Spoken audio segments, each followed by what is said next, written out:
Hello, doctor Abdussalam Umar with you.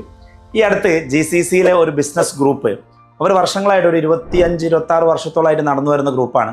അത്യാവശ്യം 1400-1500 employees ഉണ്ട്. അപ്പോൾ ഒരു കുറേ വർഷങ്ങളായിട്ട് ഒരേ കഫീൽ അല്ലെങ്കിൽ ഒരേ ലോക്കൽ നാഷണൽ പാർട്ട്ണർഷിപ്പിലാണ് കഴിഞ്ഞു പോകുന്നത്.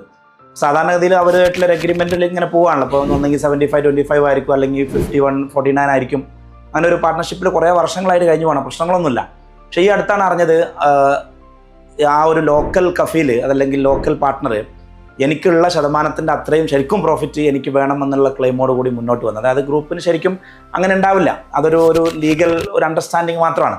അപ്പം അങ്ങനെ ഒരു ലെറ്റ്സ് സേ ഫോർ എക്സാമ്പിൾ 51% എന്താ പറയുക ഷെയർ ഹോൾഡിങ് ലോക്കൽ പാർട്ട്ണർക്ക് ഉണ്ടെന്ന് വെച്ചാൽ അത് ഫുൾ അയാൾ ക്ലെയിം ചെയ്താൽ പിന്നെ നമുക്കൊന്നും ഉണ്ടാവില്ലല്ലോ. അപ്പോൾ അത് ആക്ച്വലി റിയാലിറ്റി അല്ല. അതിന് ചുരുക്കി പറഞ്ഞാൽ ഞാനതിനെക്കുറിച്ച് ഇങ്ങനെ പഠിച്ചു വരുമ്പം എന്തുകൊണ്ട് ഇത്രയും വർഷമായിട്ട് ഒരുമിച്ച് നിന്ന ഒരു